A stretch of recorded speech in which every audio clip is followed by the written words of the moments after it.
The silence before the shot was always the loudest sound on any range. Staff Sergeant Maya Chen had learned that truth in places where silence meant survival, where the space between heartbeats could determine who walked away and who didn't.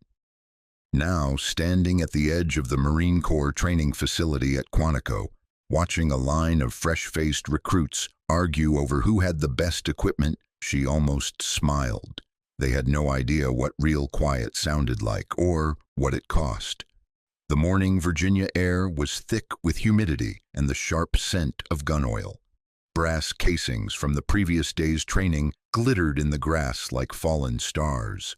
Maya adjusted the strap of her worn canvas bag and surveyed the range with eyes that had seen too much and judged nothing. At 34, she moved with the deliberate calm of someone who had learned to conserve energy for when it mattered most. Her uniform was regulation but unremarkable. No ribbons, no unit patches, just the simple chevrons of a staff sergeant. Nothing that would draw attention. Before we begin, make sure to subscribe to Military and Veteran Stories so you never miss these true tales of courage. And tell us in the comments, where are you watching from today? The recruits didn't notice her approach. They were too busy showing off their gear, comparing digital scopes and laser rangefinders that cost more than most people's cars. Their laughter carried across the morning air, young and confident and completely unaware of the woman walking toward them. Maya had been like that once, before the desert taught her that the most dangerous enemies were the ones you never saw coming. She set her rifle case down at the far end of the bench, away from the cluster of young Marines.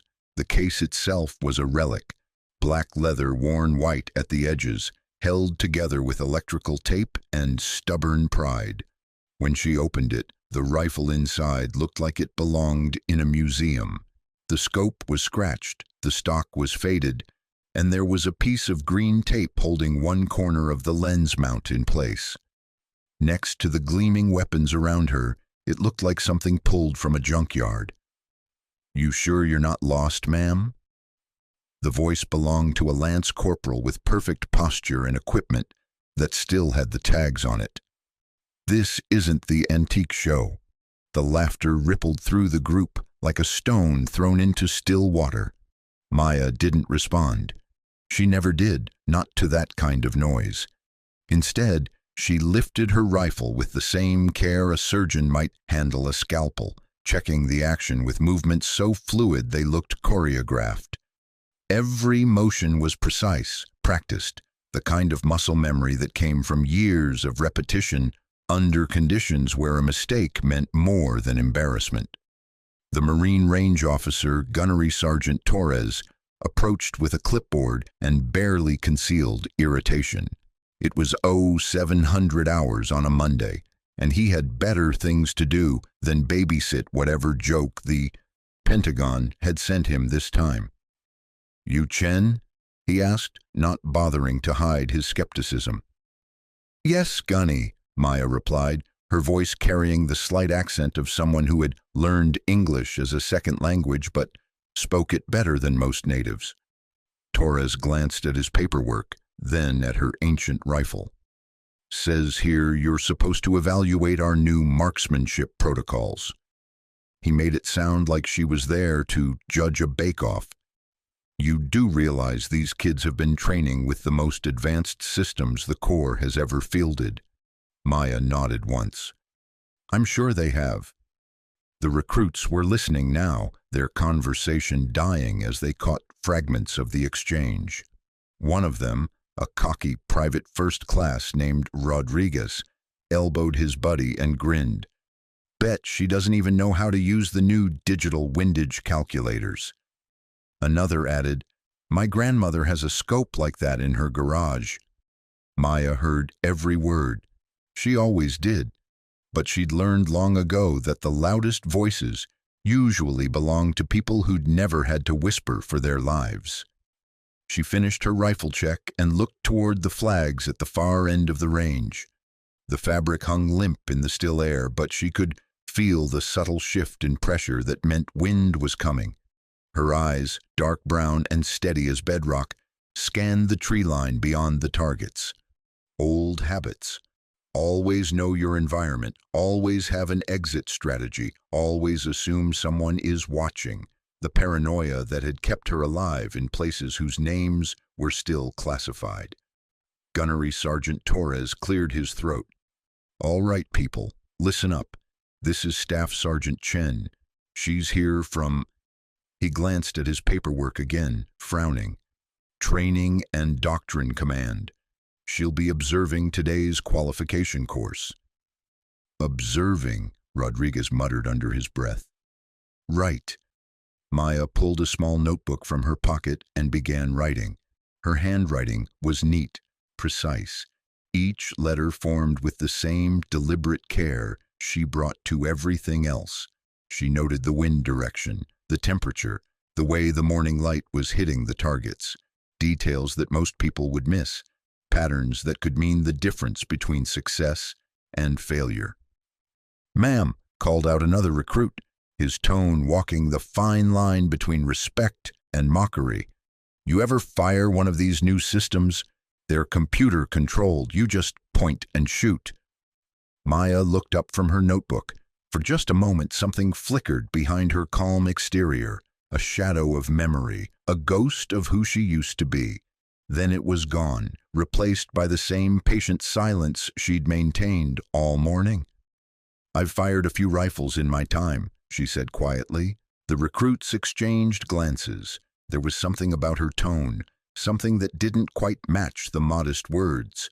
But before anyone could respond, Torres was calling the line to order. "All right, Marines, gear up. First relay, take your positions. 200 yards, 10 rounds. Standard qualification course." He glanced at Maya. "Sergeant Chen, you can observe from behind the firing line." Maya nodded and stepped back, but not far. She positioned herself where she could see each shooter's form, their breathing, the tiny tells that separated natural marksmen from those who would struggle. Her trained eye caught details the instructors missed. A slight tremor in one recruit's grip, another's tendency to pull the trigger instead of squeezing it. The first volley cracked across the morning air, sharp and sudden. Targets shredded downrange as the recruits fired with the enthusiasm of youth and the confidence of superior technology. When the smoke cleared, the scores were respectable but not exceptional. 70% hits, maybe 75. Not bad for their level of training. "Not bad," Torres called out. "Rodriguez, you're up next relay." As the recruits moved to reset their positions, Maya continued her quiet observations. She noted how they handled their weapons, how they read the subtle changes in wind and light. Most of them relied completely on their digital systems, trusting the computers to do what their own eyes and instincts should have been telling them. That's when she noticed the first real problem.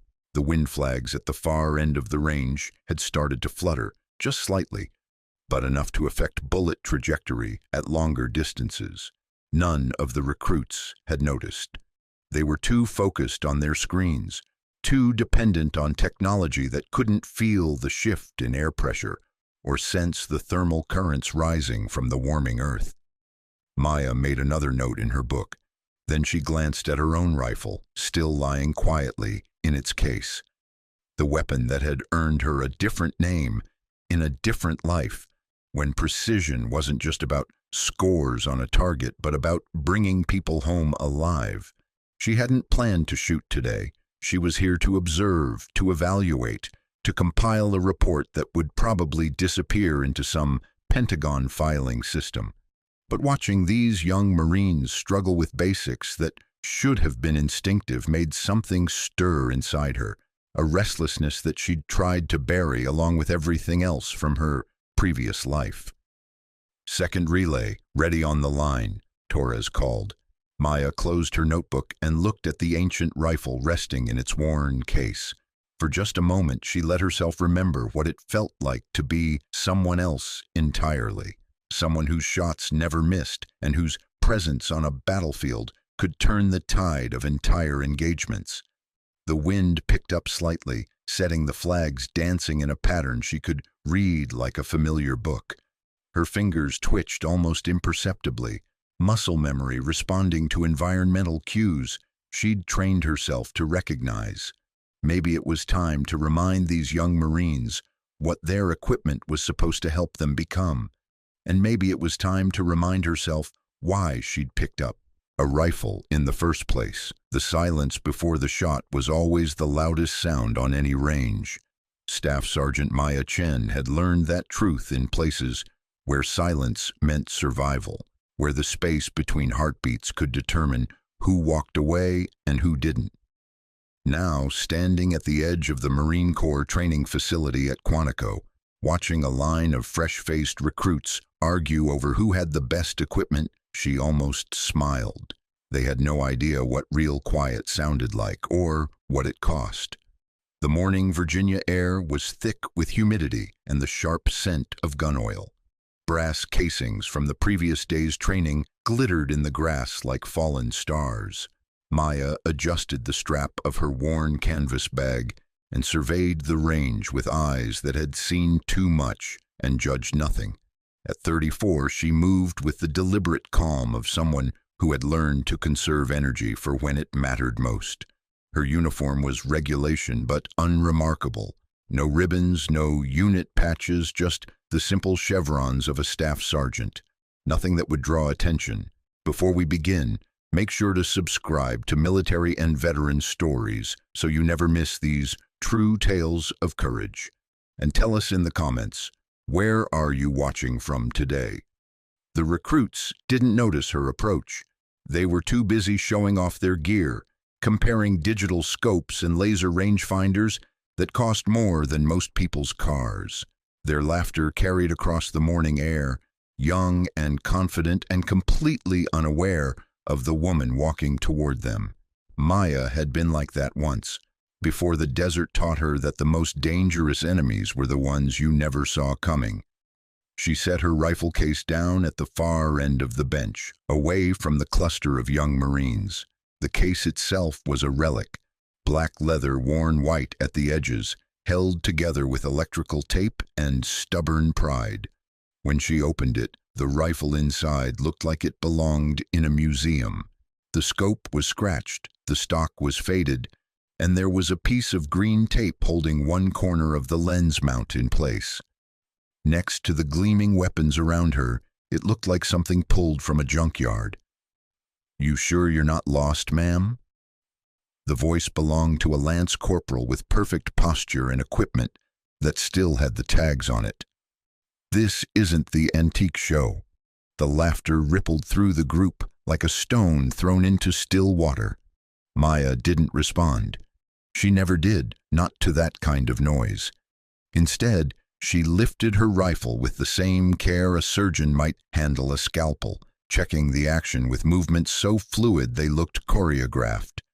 Every motion was precise, practiced, the kind of muscle memory that came from years of repetition under conditions where a mistake meant more than embarrassment. The Marine Range Officer, Gunnery Sergeant Torres, approached with a clipboard and barely concealed irritation. It was 0700 hours on a Monday, and he had better things to do than babysit whatever joke the Pentagon had sent him this time. "You Chen?" he asked, not bothering to hide his skepticism. "Yes, Gunny," Maya replied, her voice carrying the slight accent of someone who had learned English as a second language but spoke it better than most natives. Torres glanced at his paperwork, then at her ancient rifle. "Says here you're supposed to evaluate our new marksmanship protocols." He made it sound like she was there to judge a bake-off. "You do realize these kids have been training with the most advanced systems the Corps has ever fielded?" Maya nodded once. "I'm sure they have." The recruits were listening now, their conversation dying as they caught fragments of the exchange. One of them, a cocky private first class named Rodriguez, elbowed his buddy and grinned. "Bet she doesn't even know how to use the new digital windage calculators." Another added, My grandmother has a scope like that in her garage. Maya heard every word. She always did, but she'd learned long ago that the loudest voices usually belonged to people who'd never had to whisper for their lives. She finished her rifle check and looked toward the flags at the far end of the range. The fabric hung limp in the still air, but she could feel the subtle shift in pressure that meant wind was coming. Her eyes, dark brown and steady as bedrock, scanned the tree line beyond the targets. Old habits. Always know your environment, always have an exit strategy, always assume someone is watching.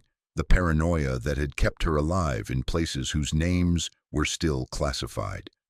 Gunnery Sergeant Torres cleared his throat. All right, people, listen up.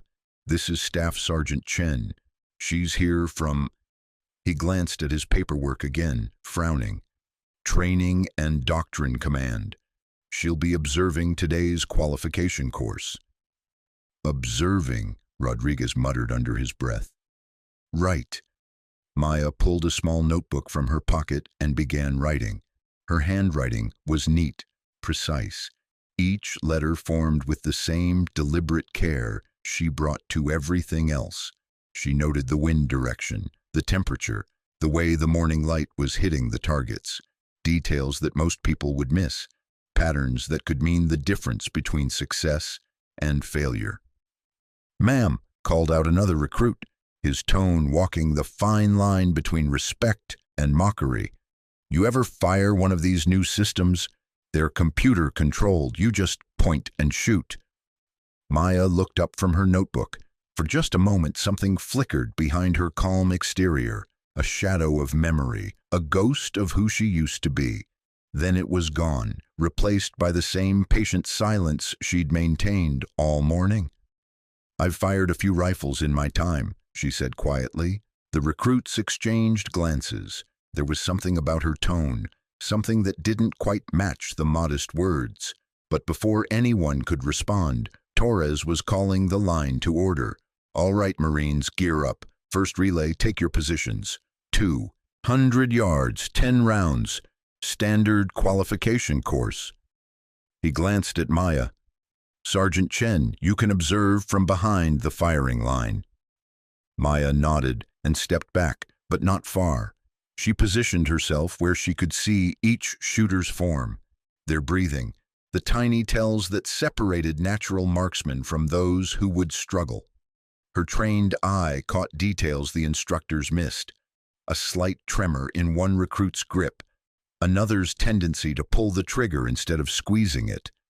The first volley cracked across the morning air, sharp and sudden. Targets shredded downrange as the recruits fired with the enthusiasm of youth and the confidence of superior technology. When the smoke cleared, the scores were respectable but not exceptional. 70% hits, maybe 75. Not bad for their level of training. "Not bad," Torres called out. "Rodriguez, you're up next relay." As the recruits moved to reset their positions, Maya continued her quiet observations. She noted how they handled their weapons, how they read the subtle changes in wind and light. Most of them relied completely on their digital systems, trusting the computers to do what their own eyes and instincts should have been telling them. That's when she noticed the first real problem.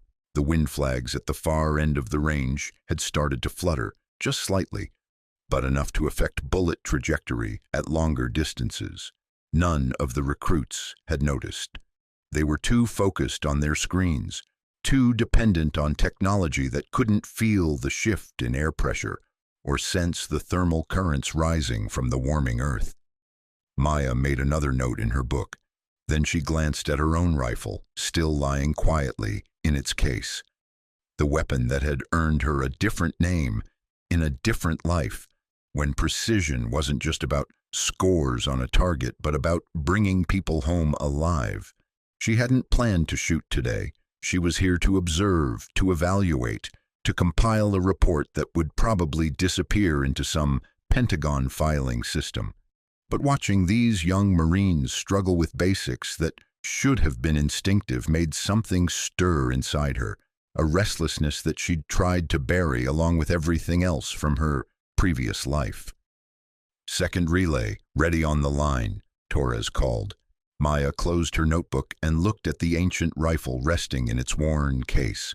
For just a moment, she let herself remember what it felt like to be someone else entirely, someone whose shots never missed and whose presence on a battlefield could turn the tide of entire engagements. The wind picked up slightly, setting the flags dancing in a pattern she could read like a familiar book. Her fingers twitched almost imperceptibly, muscle memory responding to environmental cues she'd trained herself to recognize. Maybe it was time to remind these young Marines what their equipment was supposed to help them become. And maybe it was time to remind herself why she'd picked up a rifle in the first place. The morning was about to become much more interesting. The second relay took their positions with the same swagger as the first. Rodriguez chambered around and settled behind his scope, the digital display glowing green in the morning light. His rifle was a marvel of modern engineering: carbon fiber stock, electronic windage compensation, even a small computer that calculated atmospheric pressure in real time. "Watch this," he muttered to the Marine beside him. "I'm about to show Grandma's rifle how it's done." Maya heard the comment but didn't react. She was watching the flags again, noting how the wind had shifted from southwest to due south, creating a cross-current that would push bullets left at the 200-yard line. The recruits' digital systems would eventually compensate, but not before the first few rounds went wide. She was right. Rodriguez's opening shot hit low and left, missing the target completely. He frowned at his scope display, adjusting settings with the confidence of someone who believed technology was infallible. "Must be a calibration issue," he called out, loud enough for everyone to hear. Torres walked behind the line, observing each shooter with professional disinterest. When he reached Maya, he paused. "See anything interesting, Sergeant?" "Wind shift," she said quietly. "Southwest to south, approximately 5 knots cross value. Their systems will adjust after the second or third shot, but they're losing points they don't need to lose." Torres raised an eyebrow. "You can tell all that just by looking at the flags?" Maya nodded toward the tree line. "Trees tell you more than flags. See how the leaves are moving on the east side but not the west? That's a thermal current from the parking lot. It'll create a pocket of still air about 50 yards downrange. Then the main wind takes over." The gunny stared at her for a long moment. "You've done this before." "Once or twice." It was the understatement of the century, but Maya had learned to keep her truth small and manageable. People didn't need to know about the places she'd been or the things she'd seen. They certainly didn't need to know about the other name she'd carried, the one that still appeared in classified files marked with clearance levels most of these Marines would never achieve. Rodriguez finished his string with a score of 6 out of 10. Respectable, but not outstanding. As he stood up from his position, he noticed Maya watching and felt the need to explain. "These new systems take some getting used to," he said, patting his rifle like it was a temperamental pet. "But once you figure them out, they're foolproof." Maya nodded politely. "I'm sure they are." "You ever shoot competitively?" asked another recruit, a private named Jackson, whose gear looked like it had never seen dirt, like real competition, not just whatever they had back in the day. The comment drew chuckles from the group. Maya's rifle, still resting in its battered case, looked positively ancient compared to their high-tech arsenals. "I've done some shooting," Maya said, her voice carrying the same level tone she'd maintained all morning. "What's your best score?" Rodriguez pressed, emboldened by the laughter of his peers. "On a real qualification course, I mean, not some old-school thing from before they had actual standards." Maya considered the question. Her best official score was a perfect 300 on the Army marksmanship test, achieved on a windy day in Afghanistan when enemy mortars were falling close enough to shake dirt into her scope. But that score wasn't in any record these Marines could access. "I usually do all right," she said. The response drew more laughter. Jackson shook his head with the confidence of youth. "Ma'am, no offense, but all right doesn't cut it anymore. These new protocols require precision that old equipment just can't deliver." "Old equipment," repeated Maya, glancing at her rifle case. "I suppose it is that." Torres called for the next relay, but the conversation continued as Marines rotated positions. Someone mentioned that Maya's scope probably didn't even have proper mil-dot calculations. Another suggested she might need help understanding the modern ballistic computers. "Tell you what," Rodriguez said, warming to his audience. "Why don't you show us how they used to do it? Might be educational, like a historical demonstration." The suggestion rippled through the group with barely suppressed amusement. Here was entertainment, the old-timer with her museum piece trying to keep up with state-of-the-art technology. Maya looked around the group of young faces, all watching her with expressions ranging from polite interest to barely concealed mockery. They reminded her of herself at that age, confident, certain that the latest equipment made them invincible. Before the desert taught her that wars were won by the person behind the weapon, not the weapon itself. "I appreciate the offer," she said calmly, "but I'm here to observe." "Come on," Jackson pressed. "Just one string. Show us how the old-school Marines did it." Torres had been listening to the exchange with growing interest. Maya's wind reading had been spot on, her technical knowledge impressive. There might be more to this quiet staff sergeant than her modest demeanor suggested. "Might not be a bad idea," he said slowly. "Give the kids some perspective on how things used to be done." Maya felt the weight of expectation settling on her shoulders like a familiar pack. She looked at her rifle case, then at the eager faces surrounding her. Part of her wanted to walk away, to maintain the careful anonymity she'd cultivated. But another part, the part that had never truly left the battlefield, stirred with something that felt almost like hunger. "I suppose I could fire a string or two," she said quietly.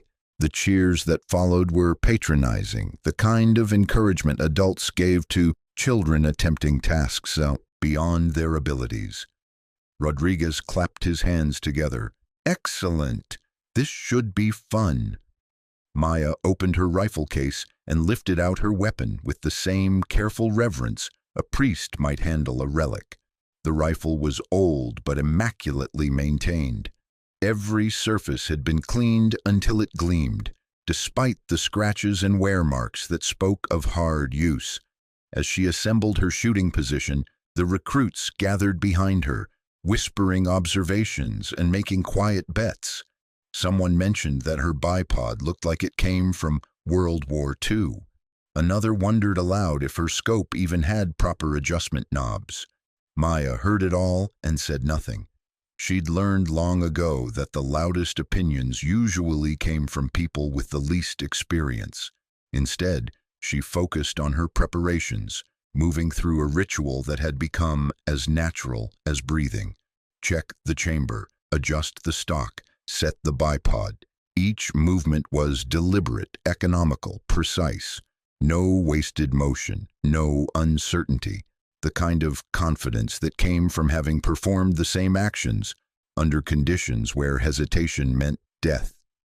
"You know," Rodriguez said, leaning against a shooting bench with casual arrogance, "if you need help with the windage calculations, I've got an app for that." Maya looked up at him, her dark eyes unreadable.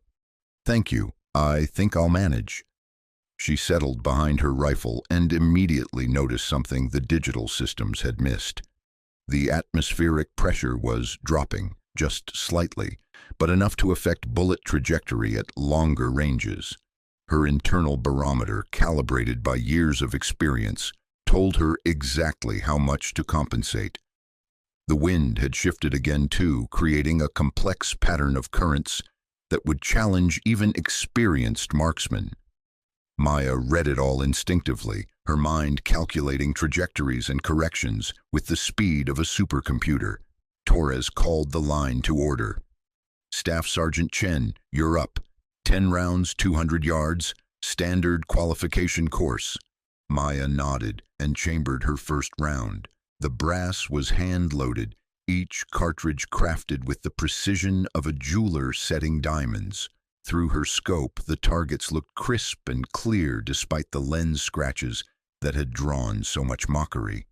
She took a breath, let half of it out, and felt the familiar calm settle over her, like a familiar blanket. The noise of the range faded until all that remained was the target, the wind, and the rhythm of her own heartbeat. This was where everything else fell away, where the careful anonymity and modest demeanor became irrelevant, where the woman who had once been known by a different name, a name whispered in fear by enemies and spoken with reverence by allies, finally came home. Maya's finger found the trigger, and the world held its breath. The crack of Maya's first shot split the morning air with authority that made everyone freeze.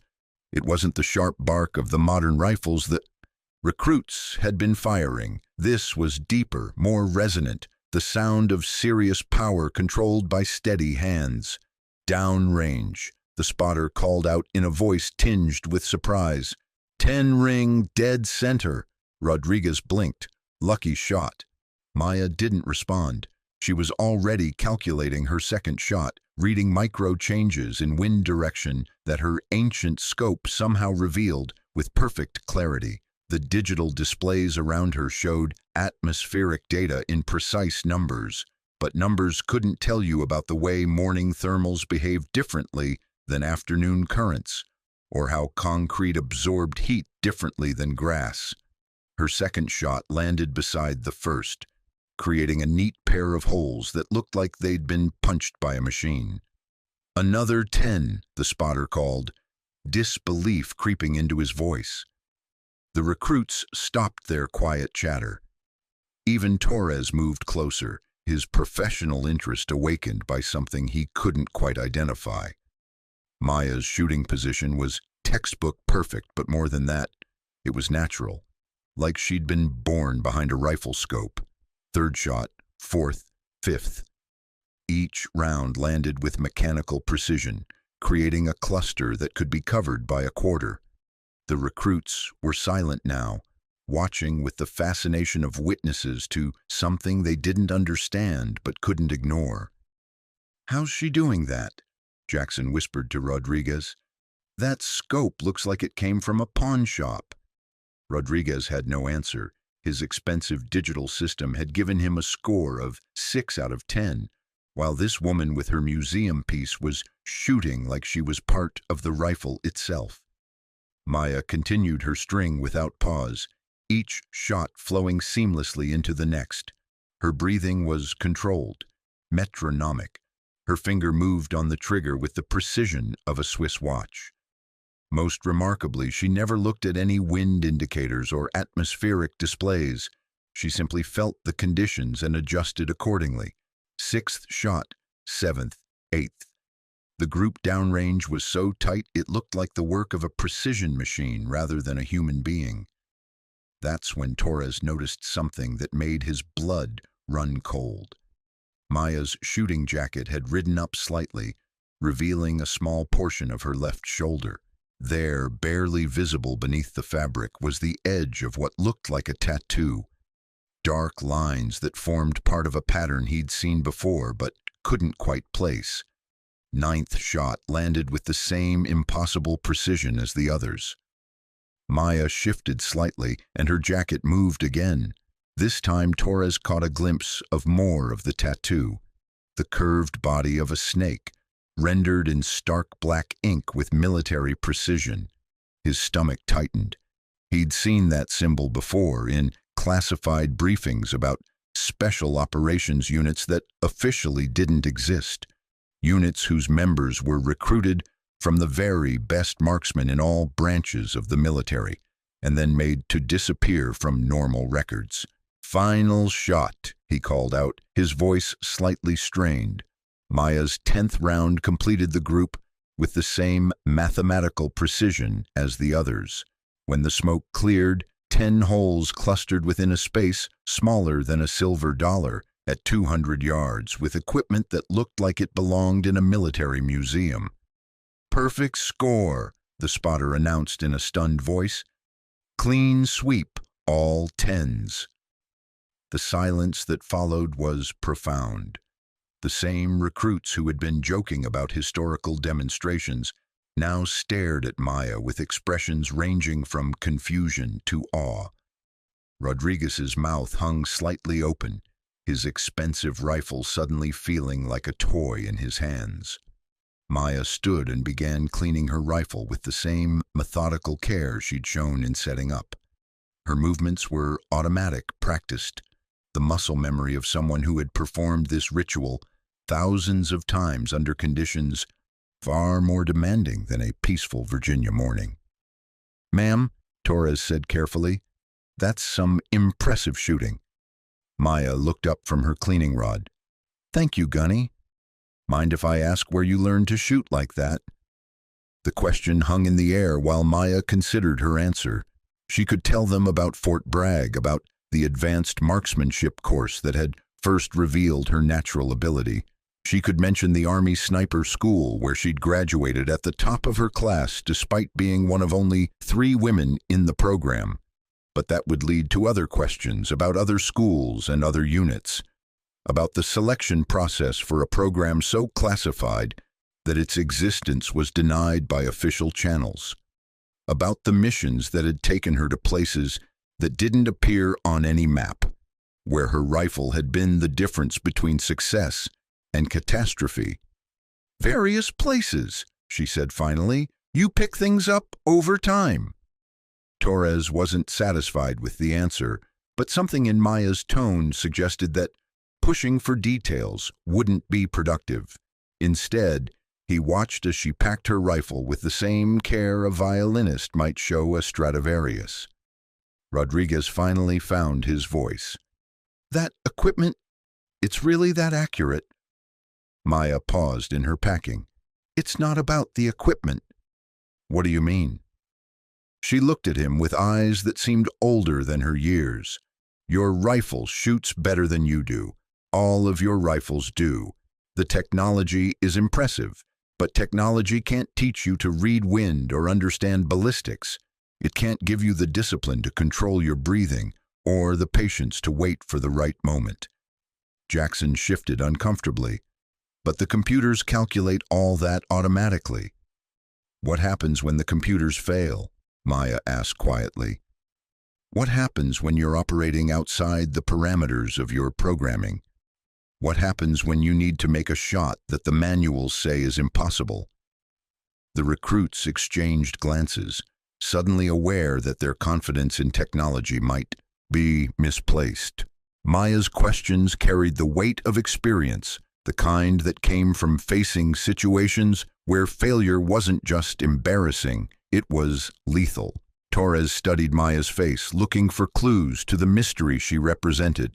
The tattoo, the shooting, the way she carried herself, all of it pointed to something beyond a simple staff sergeant assigned to evaluate training protocols. "Sergeant Chen," he said slowly, "what unit are you coming from?"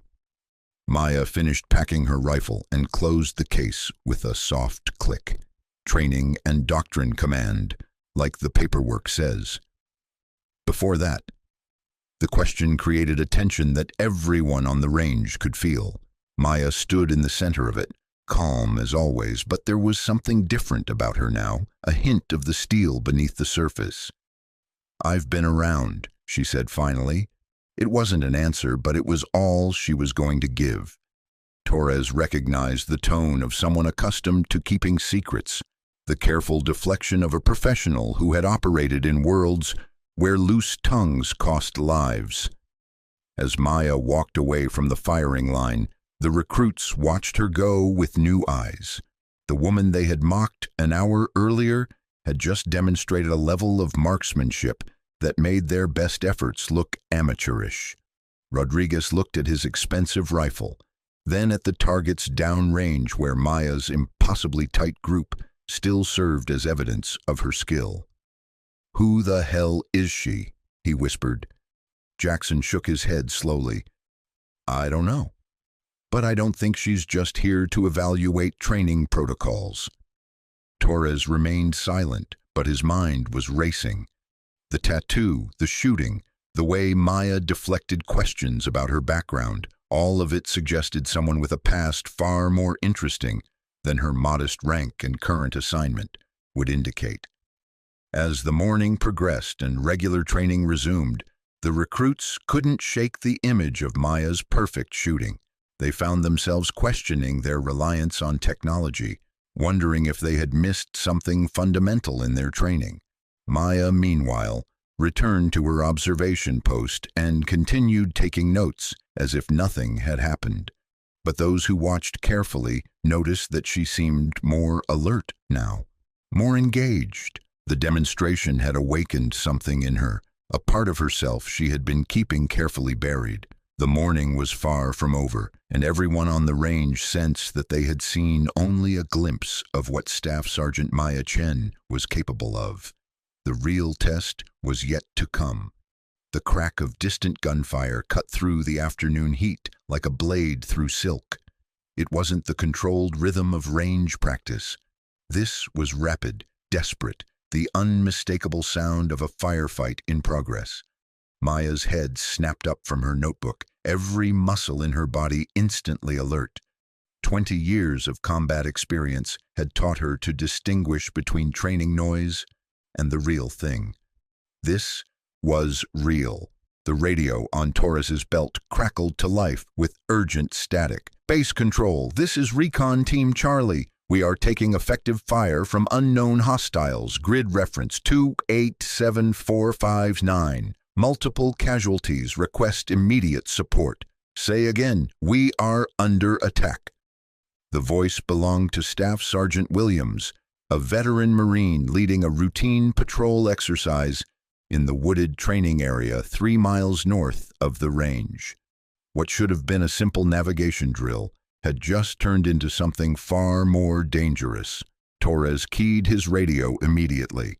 "Charlie, this is range control. Confirm you are taking live fire, not training ammunition." "Confirmed live fire. We've got 2 Marines down and we're pinned behind a creek bed. These guys are using military-grade weapons and they know what they're doing." The blood drained from Torres's face. In all his years running the range, he'd never dealt with an actual combat situation. Training exercises, yes. Equipment failures, certainly. But hostile forces engaging Marines on American soil, this was beyond his experience. Maya was already moving before Torres could issue orders. She grabbed her rifle case and headed toward the vehicle staging area, with the smooth, purposeful stride of someone who had walked into danger more times than she could count. "Where are you going?" Torres called after her. "To help," Maya replied without breaking stride. "Sergeant, you're not part of the response team. This is a job for..." "For who?" Maya stopped and turned to face him. For the first time all day, her carefully maintained composure showed cracks. "Your QRF is 20 minutes out minimum. Those Marines don't have 20 minutes. The radio crackled again, Williams's voice strained with pain and adrenaline. "Base control, we need sniper support now. They've got us zeroed from an elevated position and we can't move without taking casualties." Torres looked around desperately. The range had been nearly empty when the call came. Just Maya, himself, and the handful of recruits who had been cleaning weapons. The quick reaction force was indeed 20 minutes away, and the helicopter medevac would take even longer. "I can coordinate from here," he said, reaching for his radio. "Call in air support. Get the..." "Air support takes an hour to scramble," Maya interrupted. "Your Marines will be dead by then." She opened her rifle case and began assembling her weapon with movements so fast they blurred together. Every action was automatic, muscle memory taking over as her mind shifted into a mode the recruits had never seen. Rodriguez and Jackson watched in fascination and growing unease. This wasn't the modest staff sergeant who had quietly observed their training. This was someone else entirely. Someone who moved with the predatory grace of an apex predator suddenly awakened. "Ma'am," Rodriguez said hesitantly, "shouldn't we wait for the professionals?" Maya's hands never slowed as she attached her scope and checked her bolt action. "I am a professional." The simple statement carried weight that silenced any further questions. Maya finished her weapon prep and looked toward the wooded hills, where Recon Team Charlie was fighting for their lives. Through her scope, she could see muzzle flashes winking among the trees like deadly fireflies. The terrain was complex, rolling hills covered with thick forest that provided excellent concealment for attackers. Getting close enough to help would require crossing open ground that was likely covered by enemy fire. Maya's mind automatically began calculating angles, distances, and approach routes. It was like slipping on a familiar jacket, the tactical thinking that had kept her alive through 6 deployments in 3 different war zones. "Sergeant Chen," Torres said urgently, "I can't authorize you to—" "You don't need to authorize anything," Maya replied, shouldering her rifle and extra ammunition. "Just stay on the radio and relay what I tell you." She was already moving toward the tree line, her stride eating up ground with deceptive speed. Behind her, the recruits stood frozen with uncertainty and growing awe. They had never seen anyone transition from observer to operator with such seamless efficiency. The radio crackled again. "Base Control, Williams here. We've lost contact with Patterson and Gonzalez. Need immediate medical support and suppressive fire. These hostiles are equipped with scoped rifles and they're damn good shots." Maya paused at the edge of the training area and keyed her own radio. "Charlie Team, this is Overwatch. I'm moving to establish sniper support. Can you mark hostile positions with tracers?" There was a pause before Williams responded, surprise evident in his voice. "Overwatch? Who is this? We weren't told about sniper support." "Mark the targets, Marine," Maya said firmly. "Help is on the way." She disappeared into the woods with the silence of a ghost, leaving Torres and the recruits staring after her. The gunny grabbed his radio and tried to raise the base commander, but all he got was busy signals. The entire command structure was scrambling to respond to the unexpected crisis. "Should we follow her?" Jackson asked nervously. Torres shook his head. "We'd just be in the way. That woman knows what she's doing." Rodriguez frowned. "How can you be sure?" Torres thought about Maya's perfect shooting, her tattoo, the way she deflected questions about her background. "Because professionals recognize professionals, and whatever else Staff Sergeant Chen might be, she's definitely a professional." Through the trees, the sound of gunfire continued, but now there was a different quality to it. The desperate reactive fire from the pinned Marines was being answered by something else. Single, deliberate shots that cracked through the forest with mechanical precision. Maya had reached the fight, and the equation was about to change dramatically. Maya moved through the forest, like water flowing around obstacles, her passage marked only by the occasional whisper of leaves brushing against her uniform. Every step was calculated, every movement designed to minimize noise and maximize concealment. This was fieldcraft learned in places where the penalty for carelessness was measured in body bags. Through her scope, she could see the tactical situation developing with crystal clarity. Recon Team Charlie was pinned in a creek bed, roughly 800 meters northeast of her position, caught in a classic L-shaped ambush that demonstrate professional military planning. The attacking force had positioned themselves on high ground with overlapping fields of fire. Textbook insurgent tactics that Maya had seen countless times before. She counted at least 6 hostile positions, each one carefully chosen to maximize coverage while minimizing exposure. These weren't random criminals or disorganized militia. These were trained fighters who understood advanced small unit tactics. Maya settled into a concealed position behind a fallen log and began her methodical assessment. Range to primary targets, 650 to 900 meters. Wind variable, 8-12 knots from the southeast, creating complex thermal patterns through the forest. Atmospheric conditions, temperature rising, creating mirage effects that would challenge less experienced marksmen. For Maya, it was just another day at the office. She keyed her radio. Charlie team, Overwatch is in position. I have eyes on 6 hostile positions. Prepare for suppressive fire on my mark. Williams's voice came back strained but professional. Roger, Overwatch. We're ready to move on your word. Maya's first shot was almost anticlimactic, a single crack that echoed through the trees, followed by immediate silence from one of the enemy positions. Through her scope, she watched a scoped rifle tumble from its concealed position behind a rock outcropping. Target 1 neutralized, she reported calmly, moving to target 2. The second shot came 30 seconds later, followed by a third. Each report from Maya's rifle eliminated another threat, systematically dismantling the ambush with surgical precision. The enemy fighters, suddenly finding themselves hunted instead of hunting, began to break cover and withdraw. That's when Maya demonstrated capabilities that went far beyond exceptional marksmanship. Charlie team, be advised. Hostiles are withdrawing north-northwest toward secondary rally point. Recommend flanking movement through grid 287461 to intercept.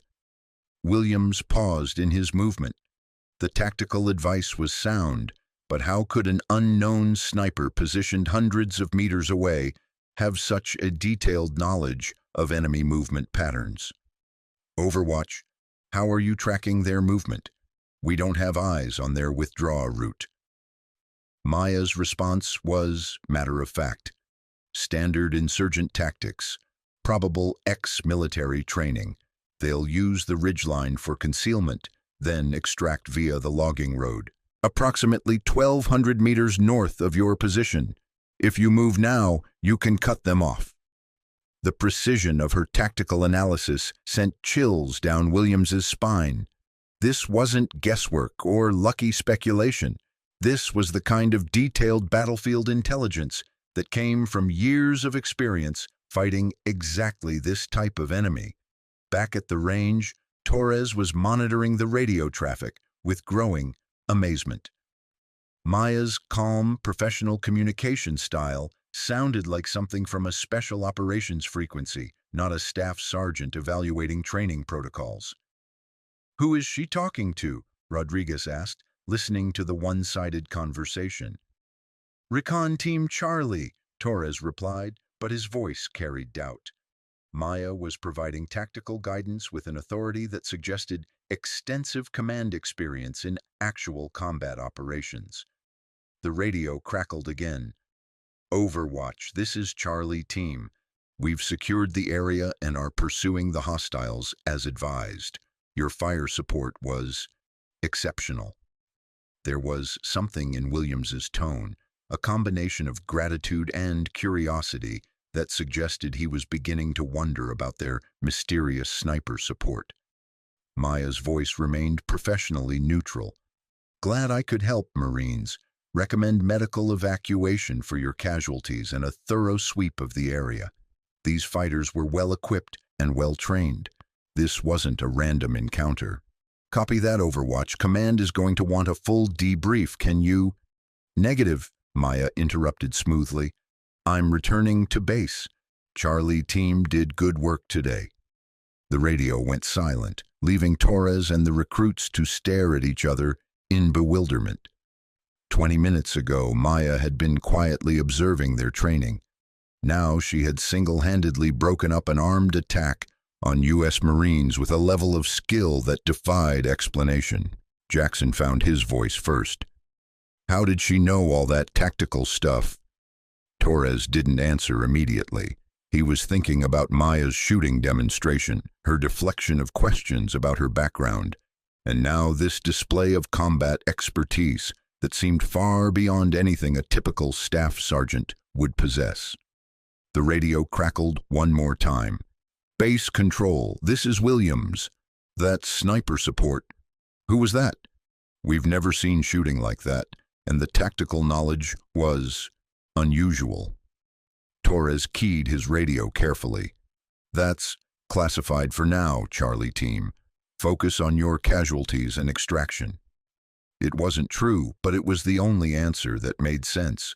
Whatever Maya Chen really was, it was becoming increasingly clear that her official assignment as a training evaluator was at best incomplete and possibly entirely false. 20 minutes later, Maya emerged from the tree line with the same calm demeanor she had maintained all day. Her rifle was clean, her uniform barely disturbed. The only sign of her recent activities was a slight sheen of perspiration on her forehead and the faint smell of gunpowder that clung to her clothing. "Situation resolved," she reported to Torres as if she had been attending a routine meeting rather than engaging in combat operations. "How many?" Torres asked quietly. 6 targets engaged, 6 neutralized. No friendly casualties beyond the initial contact." Maya's tone was clinical, professional. "I recommend increased security patrols for the next 48 hours. This was a reconnaissance in force, not a random attack." The recruits stared at her with expressions of awe and confusion. Rodriguez, who had been joking about her equipment hours earlier, now looked at Maya's scratched scope with something approaching reverence. "Ma'am," he said hesitantly, "where did you learn to shoot like that?" Maya began packing her rifle with the same methodical care she had shown all day. "Practice. But the tactical knowledge, the way you coordinated the response?" "Experience."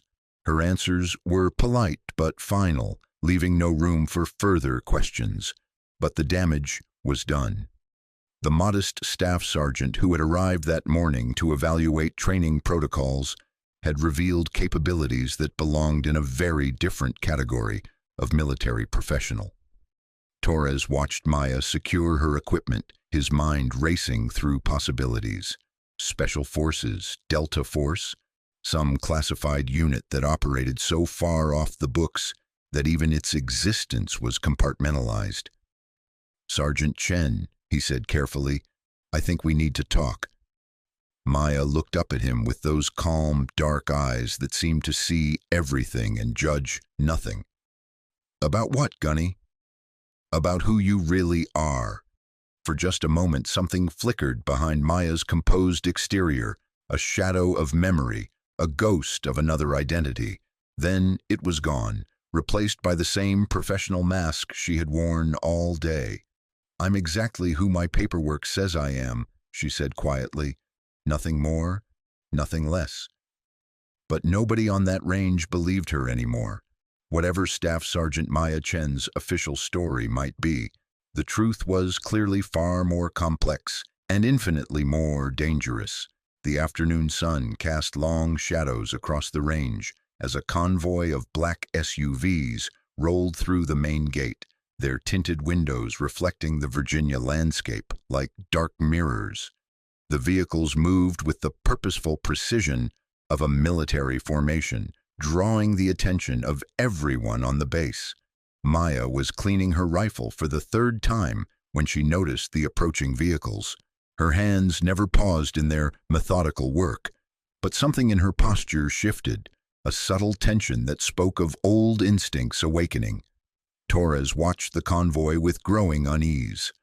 Official visitors usually arrived in standard military vehicles, not the kind of unmarked SUVs favored by intelligence agencies and special operations units. Whatever was happening, it was connected to the morning's events and to the mysterious staff sergeant who had just demonstrated combat skills that belonged in a very different classification. The lead vehicle stopped near the range control building, and 3 men stepped out. They wore civilian clothes that did nothing to disguise their military bearing, and their movement patterns immediately identified them as operators, the kind of professionals who worked in the shadows where official records ended. The tallest of the three, a man in his early 50s with silver hair and the weathered face of someone who had spent decades in harm's way, approached Torres with confident strides. His credentials identified him as Colonel Marcus Webb, but Torres suspected that name was as carefully constructed as everything else about their unexpected visitors. Gunnery Sergeant Torres?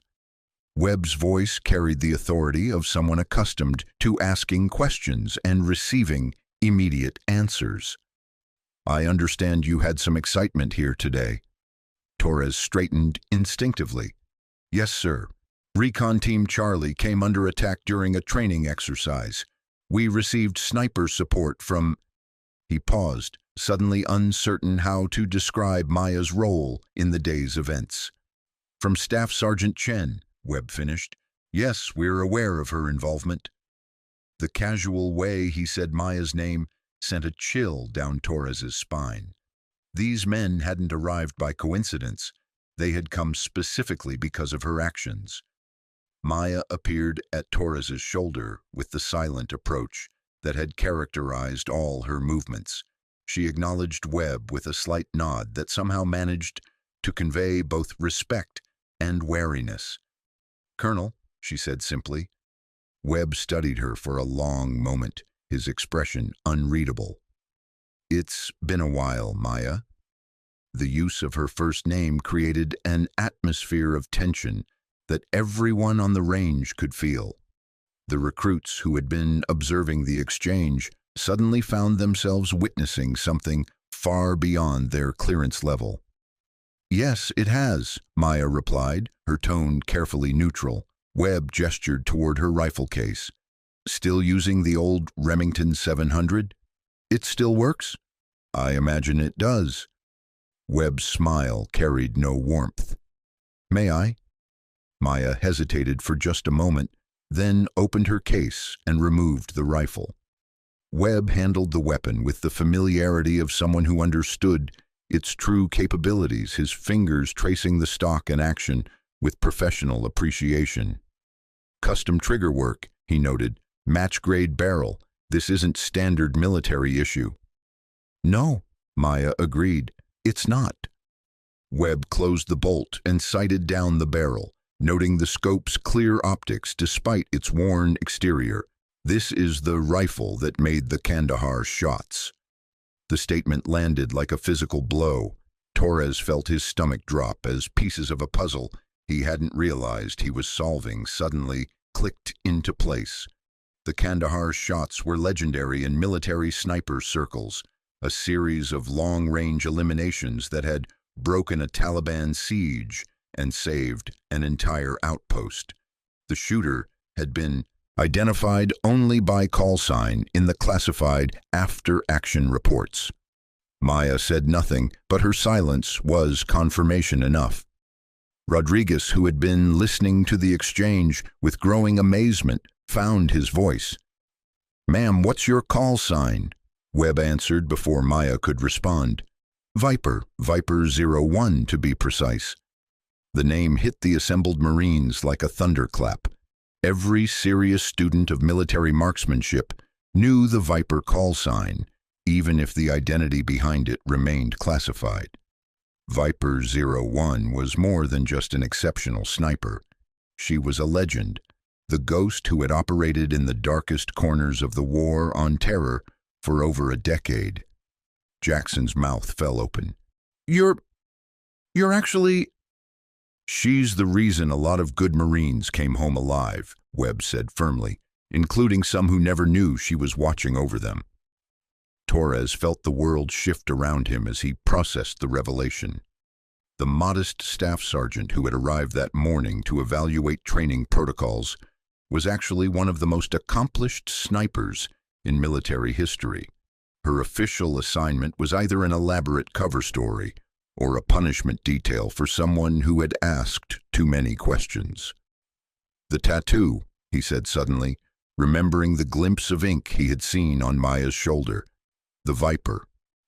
Maya's jacket shifted slightly in the breeze, revealing more of the tactical tattoo that marked her as a member of an elite unit that officially didn't exist. The snake was coiled around a number 7, rendered in the stark black ink favored by special operations personnel. Webb nodded approvingly. Unit 7, the best of the best, until political changes made their existence inconvenient. "What happened to them?" Torres asked, though he suspected he didn't really want to know the answer. Officially, they were disbanded and their members reassigned to conventional units. Webb's tone suggested there was more to the story. Unofficially, some of them found it difficult to adapt to peacetime operations. Maya's expression remained neutral, but Torres caught a flicker of something deeper, pain, perhaps, or regret, the kind of emotional scar that came from losing something irreplaceable. Rodriguez was staring at Maya with undisguised awe. "The Viper, holy shit, you're really the Viper." "Language, Marine," Torres snapped automatically, but his heart wasn't in the correction. He was too busy processing the implications of what he had learned. Webb returned Maya's rifle with the same care a curator might handle a priceless artifact. "The Kandahar shots, Fallujah, the Helmand extraction. How many operations, Maya? How many lives saved?" "I stopped counting," Maya said quietly. "The Corps hasn't. Neither has the Army or the agency or any of the other organizations that benefited from your services." Webb's voice carried a weight that spoke of classified knowledge and official gratitude. "Which is why certain people were very interested when your name appeared on today's incident report." Torres found himself looking at Maya with completely new eyes.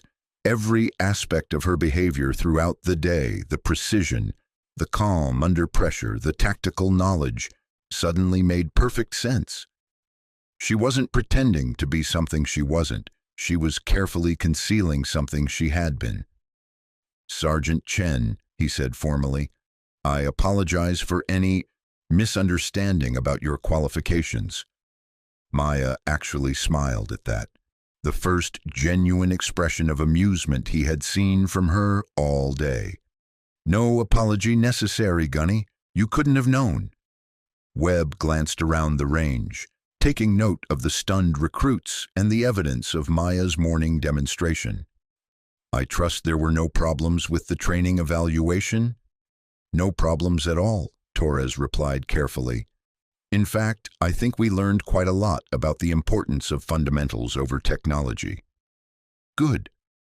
Webb's attention returned to Maya. "Walk with me." They moved away from the group, their conversation too quiet for others to overhear. But the body language was clear. Webb was offering something, and Maya was politely declining. When they returned, her decision was apparent in the set of her shoulders and the finality in her expression. "Gentlemen," Webb announced to the assembled Marines, "you've had the privilege of training alongside one of the finest warriors this country has ever produced. I trust you'll remember that privilege." The statement carried the weight of an order despite its polite phrasing. Torres nodded understanding. This conversation had never happened, and Maya's true identity would remain classified. As the convoy prepared to leave, Webb paused beside Maya one final time. "The door's always open," he said quietly, "when you're ready to stop pretending to be normal." Maya's response was barely audible. "I'm not pretending anymore. This is who I choose to be."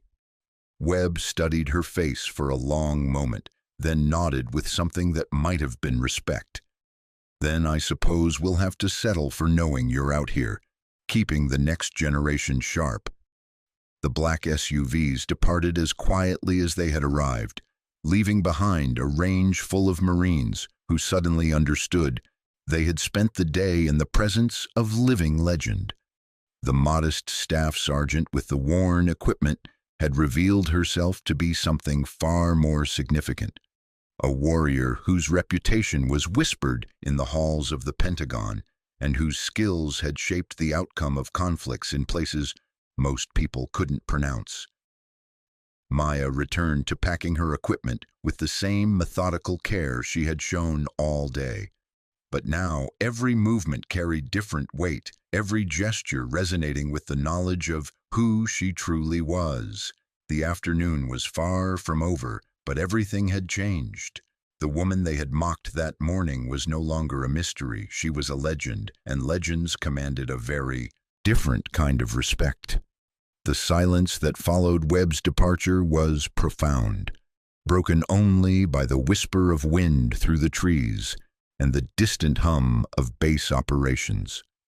Maya stood beside her rifle case, methodically checking her equipment with the same precision she had maintained all day. But everything around her had fundamentally changed. The recruits who had mocked her that morning now watched her every movement with expressions of awe and barely concealed embarrassment. Rodriguez shifted uncomfortably, remembering his jokes about her grandma's scope and his confident assertions about modern technology. Jackson stared at the ground, his face flushed with shame at the memory of his condescending questions about her shooting experience. Torres found himself studying Maya with completely new eyes, seeing details he had missed before. The way she moved with economical precision, the calm alertness that never quite faded from her expression, the small scars on her hands that spoke of years spent in environments where carelessness meant injury or death. All of it made sense now that he understood who she really was. "Ma'am," Rodriguez said quietly, his voice barely above a whisper. We didn't know." Maya looked up from her equipment, her dark eyes meeting his without anger or judgment. "You weren't supposed to know. But the things we said were said by young Marines who thought they understood something they hadn't experienced yet." Maya's tone was patient, almost gentle.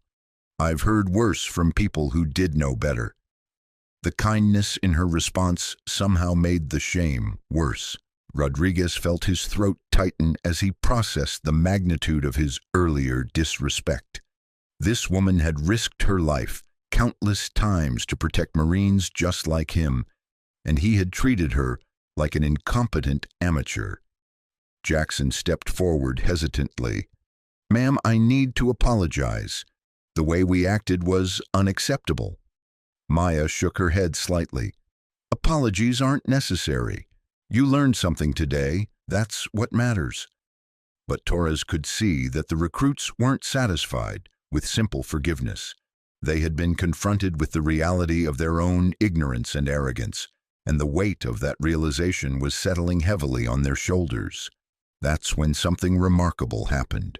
Rodriguez came to attention with parade ground precision, his heels clicking together with a sharp snap that echoed across the range.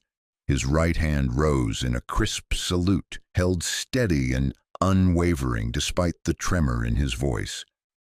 "Ma'am," he said formally, "it is an honor to serve alongside you." The gesture was immediate and instinctive, born from genuine respect rather than military protocol. Rodriguez held the salute with the kind of reverence usually reserved for fallen heroes or Medal of Honor recipients. Jackson followed immediately, his own salute equally precise and heartfelt. "Ma'am, thank you for your service." One by one, the other recruits joined them, each salute adding to a moment that transcended routine military courtesy. These weren't the practiced gestures of drill and ceremony. They were expressions of genuine admiration for someone who had earned respect through sacrifice and skill. Torres felt his own hand rising before conscious thought could intervene. As a senior NCO, he rarely saluted anyone below flag rank, but Maya Chen, Viper 01, represented something beyond traditional rank structure. She was a warrior whose reputation was built on actions rather than advancement, whose legacy was measured in lives saved rather than careers built. Maya stood motionless for a moment, clearly moved by the unexpected tribute. Her composed exterior flickered, revealing a glimpse of the woman beneath the professional mask, someone who had carried the weight of difficult decisions and dangerous missions without recognition or reward. Then she returned their salutes with the same precision they had shown, her own gesture crisp and respectful. The exchange lasted perhaps 10 seconds, but it felt like an eternity, a moment when everything said and unsaid throughout the day crystallized into perfect understanding. If you're hooked on this story, make sure to subscribe and turn on notifications so you never miss an upload. Your support means everything and helps me bring you more inspiring military stories like this one. When the salutes were finally lowered, the atmosphere on the range had transformed completely. The casual mockery and technological arrogance of the morning had been replaced by something deeper, a recognition that true expertise came not from equipment, but from experience, not from theory, but from practice under conditions where failure carried ultimate consequences. "Ma'am," Torres said quietly, "would you be willing to share some of that experience with these Marines? Real training, not just observation." Maya considered the request, her gaze moving across the faces of the young men who had spent the morning learning humility in the hardest possible way. She saw something in their expressions that she recognized from her own early career, the hunger to learn from someone who had actually done what they were training to do. "Range time is limited," she said finally, "but if you're willing to listen, I'm willing to teach." The enthusiasm of their response was immediate and overwhelming. These recruits who had bragged about their advanced equipment now looked at Maya's worn rifle with understanding rather than derision. They saw it for what it truly was, a precision instrument in the hands of someone who had mastered her craft through years of dedication and sacrifice. Maya opened her rifle case once more and began setting up for an impromptu lesson. But this time, instead of the grudging attention they had given her earlier, every Marine on that range hung on her every word. She spoke quietly about wind reading, about the way thermal currents behaved differently at various times of day. She demonstrated breathing techniques that allowed for consistent shot placement under stress. Most importantly, she shared the mental discipline that separated good shooters from exceptional ones, the ability to remain calm and focused when lives depended on precision. As the afternoon progressed, the recruits found themselves learning more about marksmanship fundamentals than they had in months of high-tech training. Maya's approach was methodical but never condescending, patient but never permissive.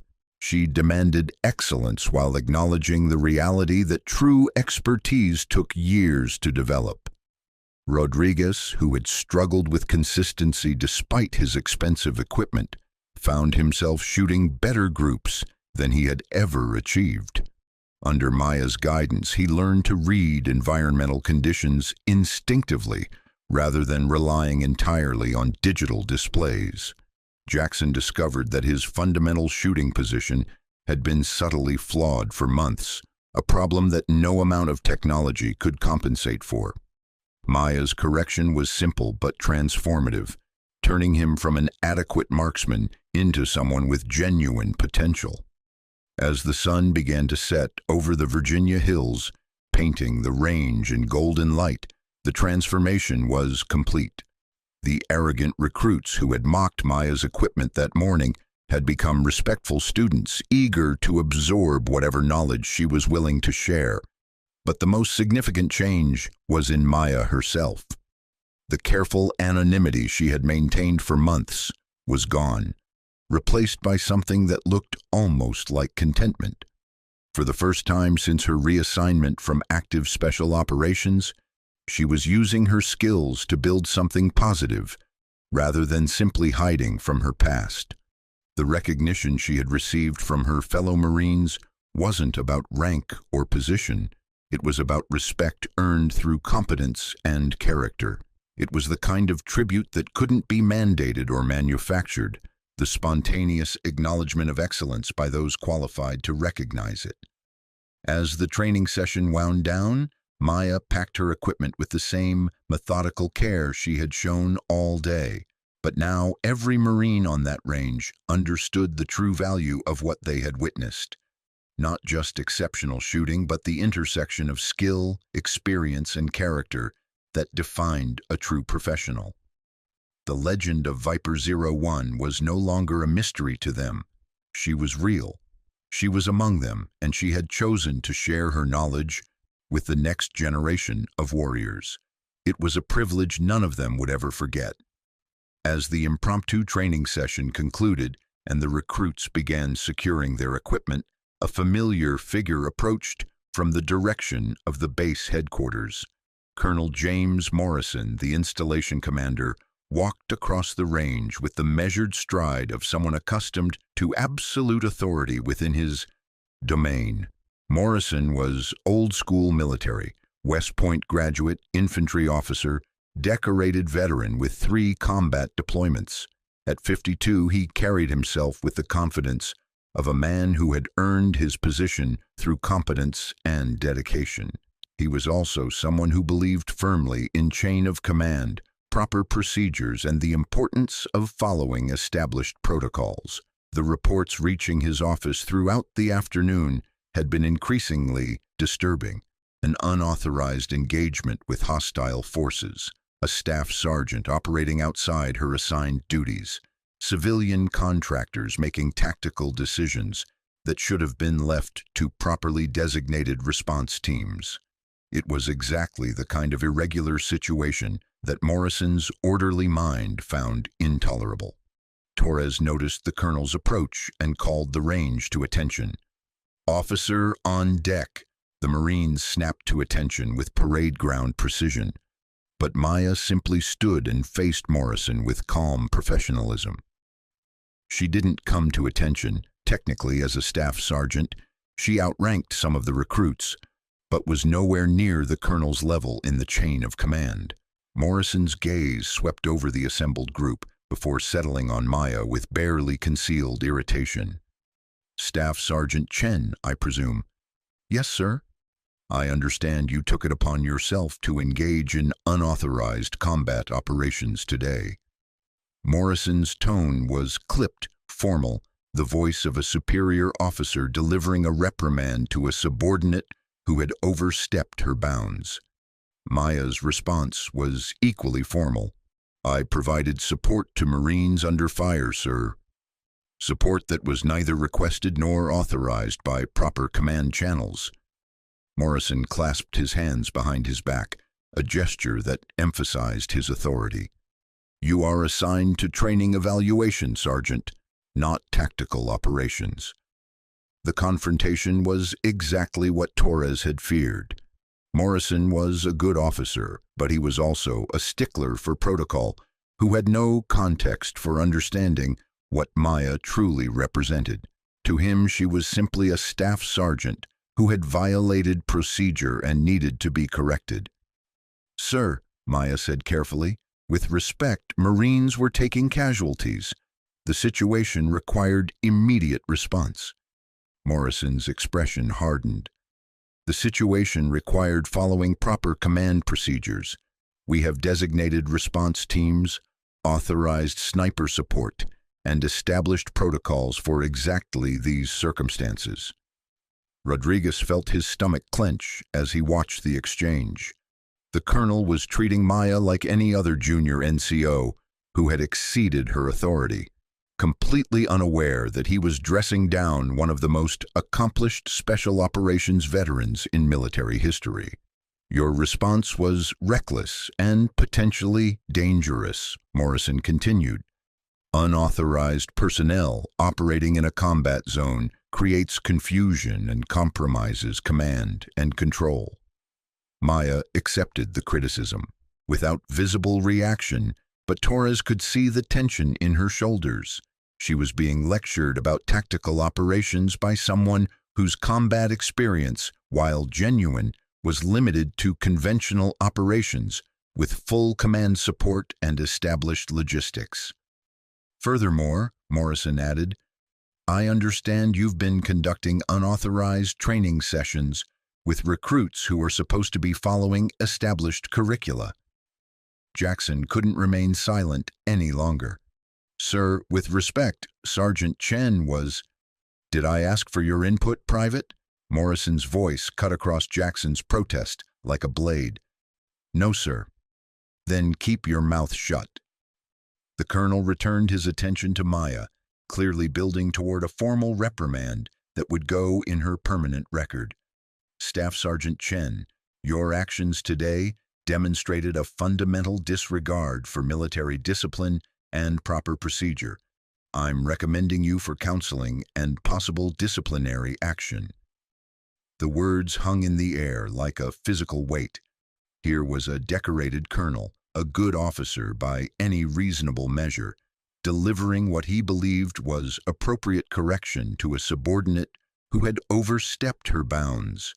He had no way of knowing that he was humiliating someone whose service record, if he could access it, would make his own achievements look modest by comparison.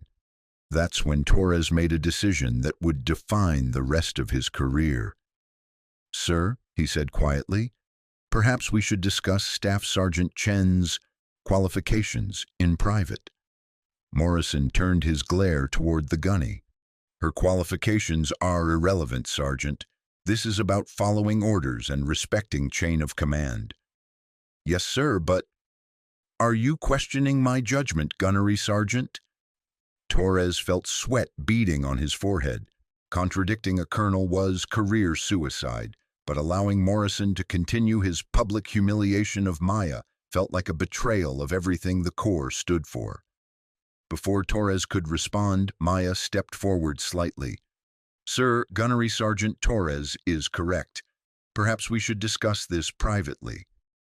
There was something in her tone, not defiance, not insubordination, but a quiet authority that gave Morrison pause. For the first time since arriving at the range, he really looked at Maya rather than simply seeing a junior NCO who had violated protocol. What he saw was troubling. Maya stood with the relaxed alertness of someone completely comfortable with confrontation. Her eyes held no fear of his rank or authority, not disrespect, but the calm confidence of someone who had faced far more dangerous adversaries than an angry colonel. There's nothing to discuss privately, Morrison said, but some of his certainty had wavered. Your actions speak for themselves. Maya nodded once. They do, sir. The simple agreement somehow felt like a challenge. Morrison found himself studying Maya more carefully, looking for clues to the confidence that seemed to radiate from her despite her junior rank and precarious position.